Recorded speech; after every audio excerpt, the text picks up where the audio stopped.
murdering a police officer in a parking lot in Savannah, Georgia. His conviction was largely based off the testimony of 9 witnesses, 7 who later recanted their testimony.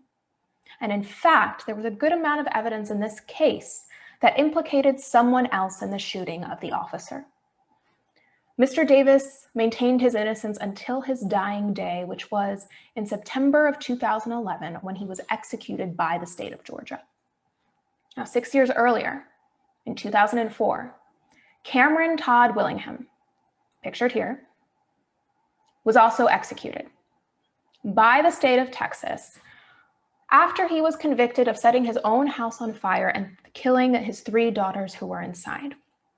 Now, there were a lot of flaws in this case. First of all, the prosecutor's case that this was an arson was based on what several experts have called flawed science.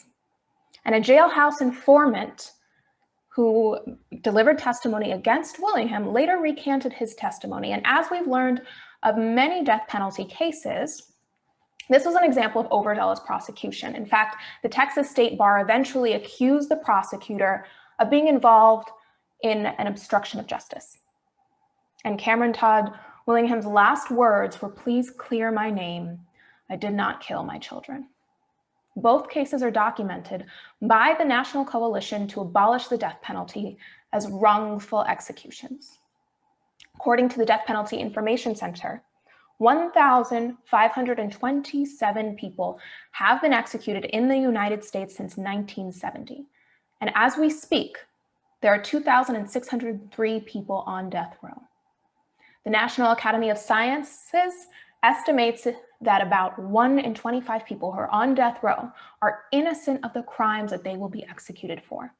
That means that right now there are more than 100 people like Troy Davis and Cameron Todd Willingham who are waiting to be killed for something that they did not do. The Equal Justice Initiative reports that for every 9 people who are executed, 1 person on death row is exonerated.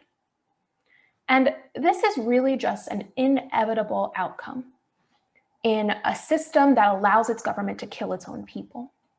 And like every aspect of the criminal legal system, application of the death penalty is racist, classist, and ableist.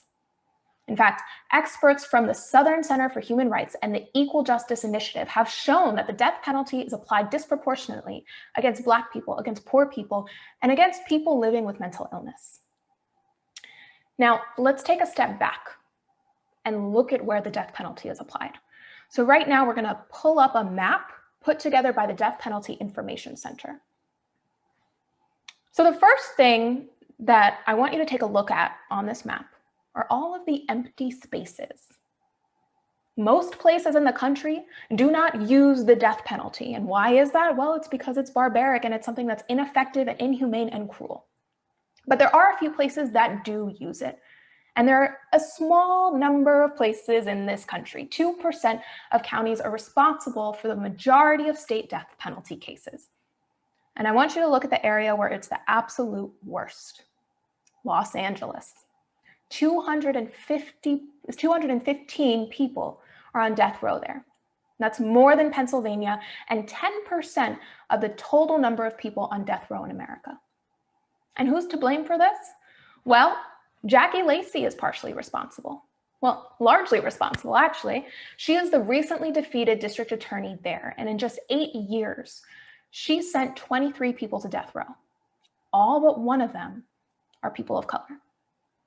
Now, fortunately, Jackie Lacey isn't the district attorney anymore. She was defeated by George Gascon, who has pledged to end the office's use of the death penalty.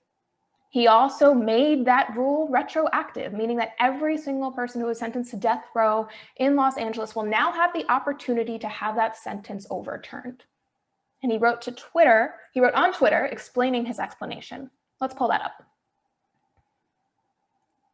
He wrote, "There are currently 215 people on California's death row from LA County alone.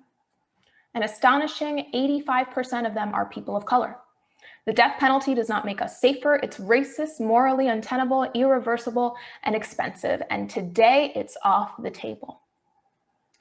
And what this really speaks to is the urgent need to abolish the death penalty. The result of the death penalty is always the same. You saw that 85% number. The death penalty is disproportionately applied against people of color. It's also disproportionately applied to poor people and people with mental illness. And when it is applied, inevitably, some of the people who were put to death are innocent. And let me be clear also, there's no humane way to put people to death. There's been many forms of execution, from the electric chair to lethal injection to a cocktail injection. All of these ways are inhumane. And there's also no way to implement the death penalty in a way that is not brutally classist or racist. The only solution to the death penalty is to not use it, is to end it. And so, fortunately, George Gascon understands this, but he's also not the only one. As the appeal's Daniel Nichanian reports, prosecutors who oppose the death penalty are winning elections all throughout the country. There have been wins for, as I just mentioned, Gascon in Los Angeles, Deborah Gonzalez in Athens, Georgia, Jason Williams in New Orleans, and Laura Conover in Pima County, Arizona, and other victories of people who have defeated death penalty advocates by running on a platform of death penalty abolition. And what's particularly notable was the win of Jason Williams, who replaced Leon Cannizzaro in New Orleans, who, get this, in his office had a model of the electric chair. Apparently, a desk lamp wasn't enough to decorate his office. He needed a monument to all the suffering and death that he has caused. Now, this is a really remarkable turn of events.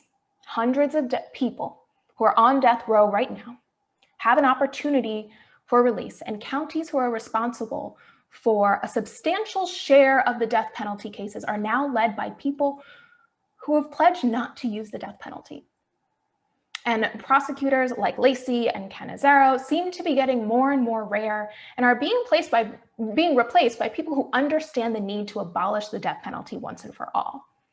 Now, unfortunately, this doesn't change the fact that there are thousands of people right now who are sitting and waiting to be executed.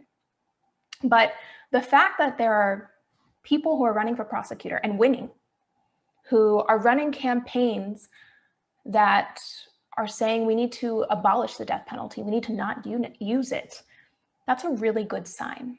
It's a good sign for a shift in the national conversation, and hopefully will lead to an end in the death penalty once and for all.